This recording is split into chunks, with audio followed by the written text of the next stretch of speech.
Please welcome Steve James.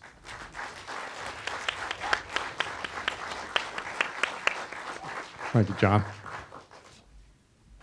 When I saw this film, I was thinking ahead enviously of all of the conversations that you were going to have all over the world with audiences and with with critics and filmmakers who had their own relationships with Roger Ebert, because I love this movie, and one of the things I love about it is I got to think that it's been an amazing journey to travel with it, because everybody has their own Roger Ebert story.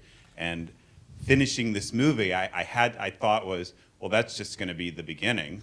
So I'm curious, so what's this year been like as you've been on this mission with this film, and it gives everyone the opportunity to think to themselves and talk to you in situations like this about their own kind of experience with the man and his work?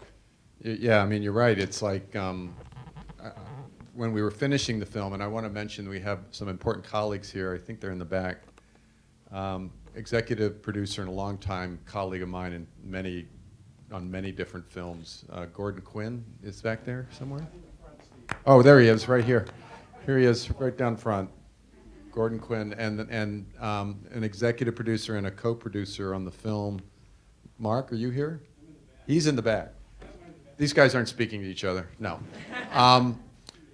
Anyway, they're here, and very important part of this movie. But when we were finishing the film, I suddenly had this fear that, oh my God, all these critics are going to see this movie that knew Roger.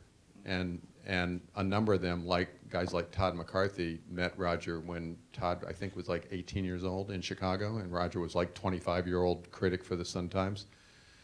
And I just thought, ooh, like they're gonna, there's a reason we like to do films about people you've never heard of, to not have to deal with that. And I was just so pleased, but also amazed at the way in which a lot of critics, and critics I had no idea had any connection to Roger, when they did write about the movie, they would often spend a paragraph or two just talking about Roger and what Roger meant to them personally, or their connection to him, which I thought was quite beautiful. It really spoke to how much he reached his fellow critics.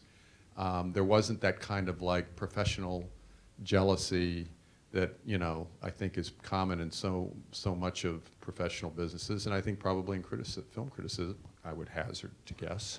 And so that was incredible. And then there were these younger critics who couldn't have known Roger really personally. They may have encountered him at a film festival, but they were inspired to get into criticism because of Roger. And that was remarkable. And then, like you said, when the film started to play in festivals and such and go around, I kept running into people who had all these wonderful stories. Some of them were funny stories, many of them were poignant stories. Just people who had encountered Roger and felt like they made some kind of connection to him. I'll tell one, I'll tell two real quick ones. One was a Toronto film critic told me that he was in Toronto when Herzog's, the film At the End of the World, I'm forgetting the title. Expedition. Encounters at the End of the World, Encounters. That we feature in the movie, and the one in which he dedicates to Roger, right? And everyone saw Roger come into the theater and sit down before the movie in a seat. And when that dedication came up, they erupted into a standing ovation for Roger. And this critic's telling me the story, and he starts to cry. He says, it's one of the most moving things I've ever seen in a movie theater, and it wasn't even on the screen. And then there were these filmmakers in Chicago who went on to be quite successful filmmakers. Bob Title, George Tillman, they've made a number of films in Hollywood. Bob said when he was a student, he ran into Roger. Roger was very famous at that point, and he managed to give Roger a VHS of his student film. And Roger said, sure, I'll look at it. He didn't expect him to look at it. And then he gave him contact information, and he got a letter back from Roger.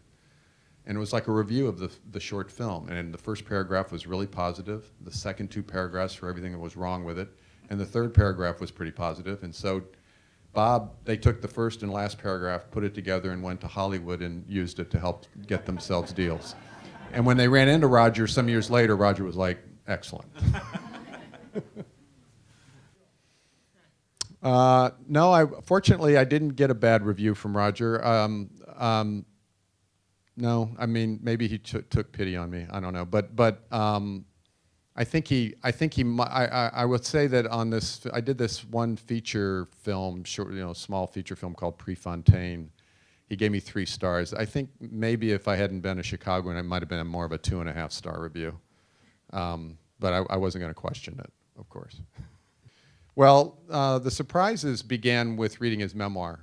When I picked up his memoir, I didn't know much about Roger's personal journey. I mean, I knew the broad strokes of it.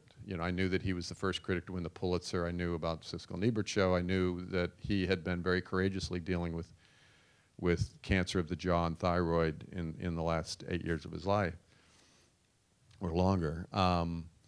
So I knew the broad strokes, but reading the memoir, I was just struck by what an extraordinary sort of life journey he'd had.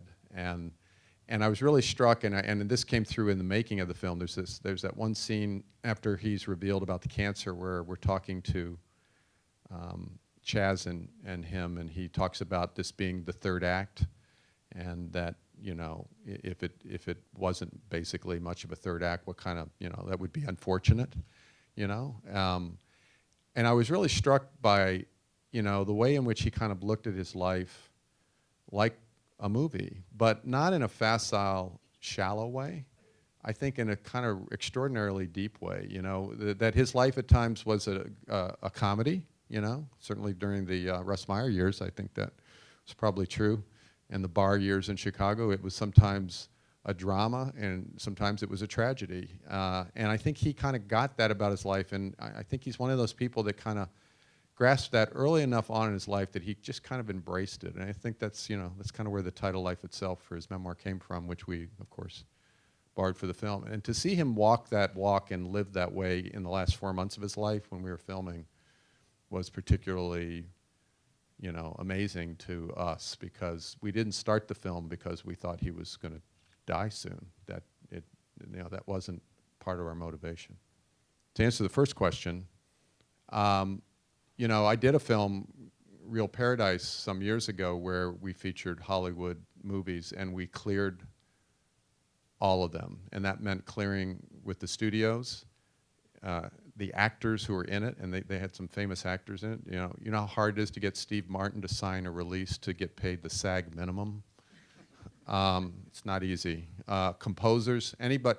So we went through this incredibly difficult thing. And this was a time about 9 years ago when the whole issue of fair use in documentaries was kind of in retreat. That because when documentaries became distributed by distributors who normally release fiction films, there was suddenly this kind of expectation that documentaries would clear everything in their movies because the studios or the distributors didn't want to be sued.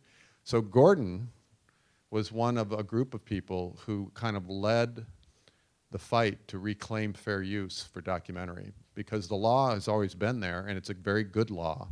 And so the long answer is we didn't clear any of those movies. We used them fair use. Now there are guidelines of how you use it. You can't excerpt Bonnie and Clyde for 20 minutes and say, gee, look how great this is. That would not qualify. I mean, that's a gross example of it. But there are rules around it and guidelines around it, what qualifies something as fair use. And as long as you're within those guidelines, we are strongly, and a lot of filmmakers now are strong advocates of it. But Gordon is one of the key people who kind of helped reclaim that for all of us documentary filmmakers. And then, do you want to say anything about the collective, Gordon?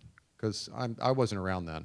I think one of the reasons that we have survived so long is we continually reinvent ourselves.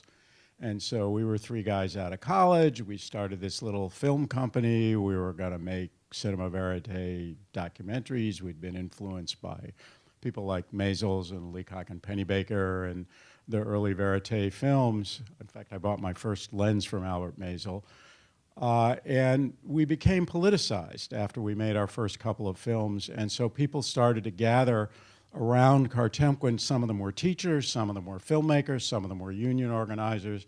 And for about 8 or 9 years, we were a collective of people who were trying to make, there's a whole period of films, Chicago Maternity Center Story, Trick Bag, what we call the kids' films, even the last Pullman car that come from that era of the collective. And we've just in the last few years reinvented ourselves again as a media arts organization, and Justine Nagan is our executive director now. Yeah, and I think that the collective consciousness, of those early years does still pervade the organization. It is a group. It is a filmmaking community in Chicago. The hardest screenings any of us will ever encounter will be among the people who are affiliated with Cartemquin when we have our feedback screenings. They can be ruthless, but they're also very helpful. We were lifting a glass to my filmmaking partner of many years, Jerry Blumenthal, who just died, who was a part of the collective. He's been a part of every time we changed our spots. And Steve told the story about being in these screenings and just dreading it when he saw Jerry's hand go up. I don't remember him raising his hand, but it was... I mean, Roger and Gene, and Roger in the years since Gene passed, he had a real understanding of his power.